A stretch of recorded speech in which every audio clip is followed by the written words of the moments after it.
ഏതാണ്ട് 2007 കാലഘട്ടങ്ങളിൽ കേരളത്തിലെ അതിപ്രശസ്തമായിട്ടുള്ളൊരു കോർപ്പറേറ്റ് ഹോസ്പിറ്റലിലെ ക്യാൻസർ ഡിപ്പാർട്ട്മെൻറ്റ് ഹെഡായിട്ട് ഞാൻ ജോലി ചെയ്യുകയായിരുന്നു. ഒരു ദിവസം ഔട്ട് പേഷ്യൻറ്റ് ക്ലിനിക്കിലോട്ട് ഒരു IT കമ്പനി വർക്ക് ചെയ്യുന്ന ഒരു യങ് ലേഡി, വളരെ സുന്ദരിയായ ഒരു കുട്ടി കയറി വന്നിട്ട് എന്നോട് ചോദിച്ചു, ഡോക്ടറെ, എൻ്റെ കഴുത്തിൽ ഒരു മുഴയുണ്ട്. ഞാൻ പല ഡോക്ടർമാരെയും കാണിച്ചു, അത് തൈറോയിഡിൻ്റെ മുഴയാണെന്നാണ് പറഞ്ഞിരിക്കുന്നത്. മാത്രമല്ല അതിൽ FNAC ടെസ്റ്റ് ചെയ്തപ്പോൾ ഏതാണ്ട് ക്യാൻസറിൻ്റെ അംശങ്ങളുണ്ടെന്നുമാണ് പറഞ്ഞിരിക്കുന്നത്. എൻ്റെ ചോദ്യം, എൻ്റെ കഴുത്തിൽ പാട് വരാതെ ഈ ഓപ്പറേഷൻ ചെയ്യാൻ സാധിക്കുമോ ഇല്ലയോ? അത് ഒരു ചലഞ്ചായിട്ടാണ് ഒരു ക്യാൻസർ സർജനായ ഞാൻ അതിനെ എടുത്തത്.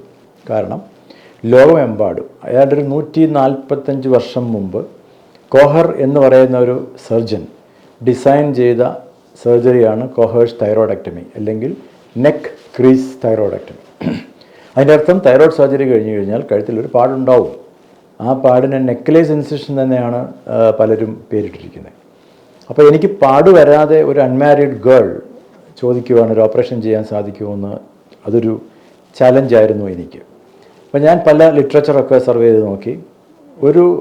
ഏതാണ്ടൊരു 4-5 സെൻറ്റിമീറ്റർ സൈസുള്ളൊരു മുഴയ്ക്ക് ഓപ്പൺ സർജറി അല്ലാതെ ഒരു എൻഡോസ്കോപ്പിക് സർജറിയോ, അന്ന് റോബോട്ടിക് സർജറിയോ ഒന്നും ഇത്ര പോപ്പുലറായിരുന്നില്ല. അല്ലാതെ വേറെ മാർഗ്ഗമില്ല. പക്ഷേ എങ്ങനെ ഇവർക്ക് പാടുവരാതെ ഒരു സർജറി ചെയ്യാൻ സാധിക്കും?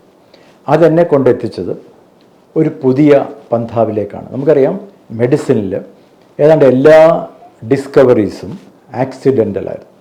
ഒരിക്കലും അത് ഇന്നൊരു ഡിസ്കവറി ചെയ്യാൻ അല്ലെങ്കിൽ ഇൻവെൻഷൻ ചെയ്യാൻ വേണ്ടി ഞാൻ ഇന്ന് പോകും, ഇനി ഞാൻ കണ്ടുപിടിക്കും, അങ്ങനെയല്ല. It all happens accidentally. അപ്പോൾ ഈ ചലഞ്ചിനെ ഞാൻ അനാറ്റമിക്കലി നേരിടാൻ തീരുമാനിച്ചു.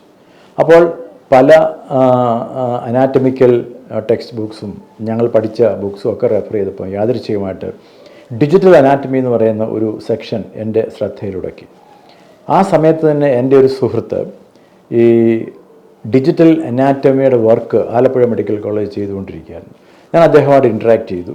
അപ്പോൾ അവരുടെ വർക്കിനകത്ത് നമുക്ക് ഹ്യൂമൻ ബോഡിയെ 3D ഡിജിറ്റൽ ഇൻട്രാക്റ്റീവ് അനാറ്റമി കൊണ്ട് ഡിഫൈൻ ചെയ്യാൻ സാധിക്കും എന്നുള്ളൊരു പുതിയ അറിവ് എനിക്ക് കിട്ടി. അങ്ങനെ നോക്കുമ്പം തൈറോയ്ഡ് ഗ്രന്ഥി എന്ന് പറയുന്നത് ഒരു സാധാരണ ടീച്ചിങ് പോലെ കഴുത്തിൻ്റെ ഫ്രണ്ടിൽ കാണുന്ന ഒരു ഗ്രന്ഥിയല്ല. പിന്നെ അത് കഴുത്തിൻ്റെ 2 സൈഡിലും കാണുന്ന 2 ലോബ്സാണ്, ബട്ടർഫ്ലൈ ഷേപ്പുള്ള 2 ലോബ്സാണ്. സെൻട്രൽ കാണുന്നത് ആകപ്പാടെ ട്രക്കിയയും ഈസോഫാഗസും വെർട്ടിബ്രൽ ബോഡിയും മാത്രമാണ്. അതിൻ്റെ അർത്ഥം സൈഡിൽ ഇരിക്കപ്പെടുന്ന ഒരു മുഴയ്ക്ക് സെൻറ്ററിൽ കൂടെ അല്ലാതെ ഓപ്പറേറ്റ് ചെയ്യാൻ സാധിക്കും, പോസിബിൾ ആവാം. അങ്ങനെയുള്ളൊരു ചിന്ത ഞാൻ ആ 3D ഡിജിറ്റൽ അനാറ്റമി കണ്ടപ്പോൾ എനിക്ക് തോന്നി. അപ്പോൾ അങ്ങനെ ആദ്യമായിട്ട് ലാറ്ററൽ ഇൻസിഷൻ, അതായത് ഹൊറിസോണ്ടൽ ലാറ്ററൽ ഇൻസിഷൻ, ഫ്രണ്ട് കൂടെ ഓപ്പറേറ്റ് ചെയ്തതിന് പകരം സൈഡിൽ കൂടെ ഈ മുഴ മാറ്റാൻ സാധിക്കും. അങ്ങനെ ഒരു കോൺസെപ്റ്റ് ഞാൻ പതിയെ ഇവോൾവ് ചെയ്യിച്ചു. സർജറി കഴിഞ്ഞ് ഏതാണ്ട് ഒരു 3 ആഴ്ച മുതൽ 4 ആഴ്ച ആയപ്പോഴേക്ക് ആ പാട് മുഴുവൻ ഡിസപ്പിയർ ചെയ്തു. അവർ വളരെ ഹാപ്പിയായിരുന്നു. കാരണം ഈ സർജറി ചെയ്യുന്നത് നാച്ചുറലി ദൈവം തന്നിരിക്കുന്ന സ്കിൻ ക്രീസിൽ കൂടെയാണ്. അപ്പോൾ അതുകൊണ്ട് ഞാനായിട്ട് പുതിയൊരു ഇൻസെഷനോ വഴിയോ ഒന്നും ഉണ്ടാക്കുന്നില്ല. പിന്നെ നാച്ചുറലി കഴുത്തിലുള്ള ക്രീസിൽ കൂടെ ഒരു സർജറി ചെയ്ത് ആ ഗ്ലാൻഡിനെ മാറ്റി പാടുവരാതെ ഒരു സർജറി ചെയ്യുക.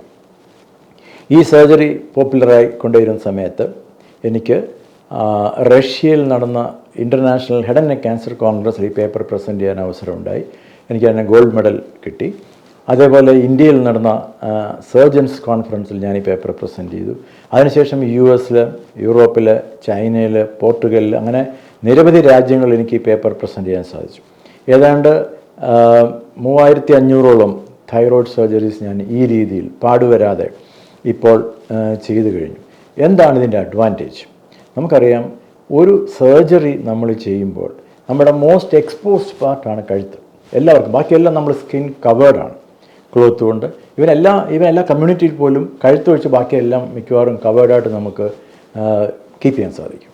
ഇനിയും സ്ത്രീകൾക്ക് മാത്രം ഉണ്ടാകുന്ന ഒരു മുഴയല്ല തൈറോയിഡ്. അത് പുരുഷന്മാർക്ക് വരാം, പ്രായമുള്ളവർക്ക് വരാം, പ്രായം കുറഞ്ഞവർക്ക് വരാം, കുട്ടികൾക്ക് വരാം, ആർക്കാണെങ്കിലും ഇത് തൈറോയ്ഡ് കഴുത്തിൽ മാത്രമായിട്ട് ഒതുങ്ങണമെന്നില്ല, നെഞ്ചിനകത്തോട്ട് പോകാൻ സാധ്യതയുണ്ട്. അങ്ങനെ ഏത് പൊസിഷനിലേക്കും തൈറോയ്ഡ് സർജറിക്കും പാടുവരാതെ ചെയ്യാൻ പറ്റുന്ന ഒരു ടെക്നിക്കാണ് ഈ ഹൊറിസോണ്ടൽ ലാറ്ററൽ തൈറോയ്ഡക്ടമി ടെക്നിക്ക്. അപ്പോൾ അനാറ്റമി കൊണ്ട് നമ്മൾ നോക്കുമ്പോൾ ഏറ്റവും ഐഡിയൽ പ്രൊസീജിയറാണ് ഈ തൈറോയ്ഡക്ടമി. 2, കോസ്റ്റ്. ഒരു റോബോട്ടിക് സർജറി അല്ലെങ്കിൽ എൻഡോസ്കോപ്പിക് സർജറി ചെയ്യുന്നതിൻ്റെ പകുതി കോസ്റ്റ് നമുക്കിതിനുണ്ടാകുന്നില്ല. പിന്നെ ടൈം, ഒരു മണിക്കൂർ 1.5 മണിക്കൂർ കൊണ്ട് നമുക്കൊരു ടോട്ടൽ തൈറോയ്ഡക്ടമി പ്രൊസീജിയർ ചെയ്യാൻ സാധിക്കും. ഒരു 5 ml to 10 ml കൂടി ബ്ലഡ് ലോസ് ഉണ്ടാവാത്ത ഒരു സർജറി. പിന്നെ ഈ തൈറോയ്ഡ് സർജറി എല്ലാവരും ഭയക്കുന്നതിൻ്റെ പ്രധാന കാരണം അവിടെ ഒരു നെർവുണ്ട്, നമുക്ക് ശബ്ദം കൊടുക്കുന്ന നെർവ്. അതിൻ്റെ പേരാണ് റെക്കറൻറ്റ് ലാരിഞ്ചൽ നെർവ്. ഈ നെർവിന് അത് തൈറോയ്ഡ് ഗ്ലാൻഡിൻ്റെ പുറയിലാണ്, അത് ലാറ്ററൽ സൈഡിലാണ്. അതുപോലെ പാരാതൈറോയ്ഡ്, നമുക്ക് കാൽഷ്യം ശരീരത്തിൽ പ്രദാനം ചെയ്യുന്ന പാരാതൈറോയ്ഡ് ഗ്ലാൻഡ് ഇരിക്കുന്നതും കഴുത്തിൻ്റെ ഈ തൈറോയ്ഡിൻ്റെ ബാക്കിലാണ്. അങ്ങനെ നിരവധി വൈറ്റലായിട്ടുള്ള സ്ട്രക്ചേഴ്സ് ഇരിക്കുന്ന ഒരു ഗ്ലാൻഡാണ് തൈറോയ്ഡ്. നമുക്കതിനെ ലാഘവത്തോടെ ഓപ്പറേറ്റ് ചെയ്യാൻ സാധിക്കില്ല എന്ന് ഉള്ള സാഹചര്യത്തിൽ നമ്മൾ ലാറ്ററലിൽ കൂടെ ഈ തൈറോയ്ഡിനെ അപ്രോച്ച് ചെയ്ത് അല്ലെങ്കിൽ ഗ്ലാൻഡിനെ മാറ്റാൻ ശ്രമിക്കുമ്പോൾ നമുക്ക് ഈ നെർവിനെ മുൻകൂട്ടി കാണാൻ സാധിക്കും, ഈ പാരാതൈറോയിഡിനെ മുൻകൂട്ടി കാണാൻ സാധിക്കും. രക്തക്കൊഴലിലൊക്കെ നേരത്തെ തന്നെ നമുക്ക് ബ്ലോക്ക് ചെയ്ത് അല്ലെങ്കിൽ കൊയാഗുലേറ്റ് ചെയ്ത് അല്ലെങ്കിൽ ടൈ ചെയ്ത ശേഷം നമ്മളൊരു കംപ്ലീറ്റ്ലി അവാസ്കുലാർ ഗ്ലാൻഡിനെയാണ് നമ്മൾ മാറ്റുന്നത്. അപ്പോൾ ഇങ്ങനെ വരുമ്പോൾ എക്സലൻ്റ് ആയിരിക്കും അതിൻ്റെ റിസൾട്ട്സ്. മാത്രമല്ല ഒരു നാച്ചുറൽ ക്രീസിൽ കൂടെ നമ്മൾ ഓപ്പറേറ്റ് ചെയ്യുന്നതുകൊണ്ട് ഏതാണ്ട് ഒരു 3 മാസം മുതൽ 6 മാസം ആകുമ്പോഴേക്ക് ഏത് വഴിയിൽ കൂടെയാണ് ഈ ഓപ്പറേഷൻ ചെയ്യുന്നത് പോലും ആർക്കും മനസ്സിലാവില്ല. സോ ഈ സർജറി എന്ന് പറയുന്ന അൺമാരീഡ് ഗേൾസ് വളരെ ഇമ്പോർട്ടൻ്റ് ആണ്. ഒരു കഴുത്തിലൊരു പാടുള്ള പെൺകുട്ടി ഒരു വിവാഹ ആലോചന വരുമ്പോൾ നമുക്കറിയാം എന്താണ് ഈ കഴുത്തിലെ പാട്, എങ്ങനെ വന്നു, അങ്ങനെ നിരവധി ചോദ്യങ്ങൾക്ക് ഉത്തരം പറയേണ്ട സിറ്റുവേഷൻ ഉണ്ടാവും. അപ്പോൾ ഈ പാട് കാണാത്ത ഈ സർജറി എല്ലാം കൊണ്ടും എല്ലാ ഗ്രൂപ്പിൽപ്പെട്ട ആൾക്കാർക്കും, male, female, young, old, thyroid കഴുത്തിലുള്ള മുഴ, കഴുത്തിൽ നിന്ന് നെഞ്ചിലോട്ട് പോയ മുഴ, അങ്ങനെ എല്ലാ കാറ്റഗറി ആൾക്കാർക്കും ആപ്ലിക്കബിൾ ആവുന്ന പത്തോളജി, ക്യാൻസർ, നോൺ ക്യാൻസർ, എല്ലാ ഗ്രൂപ്പിനും ഒരേപോലെ ആപ്ലിക്കബിൾ ആകാൻ പറ്റുന്ന ഒരു യുണീക്ക് സർജറിയാണ് ഈ ഹൊറിസോണ്ടൽ ലാറ്ററൽ തൈറോയ്ഡക്ടമി. അല്ലെങ്കിൽ ഞാൻ അതിനെ ഡിസൈൻ ചെയ്തുകൊണ്ട് ഞാൻ അതിന് തോമസ് ടെക്നിക്ക് എന്നാണ് പറയുന്നത്. ഇത് is A boon for people who are developing thyroid tumors. Thank you.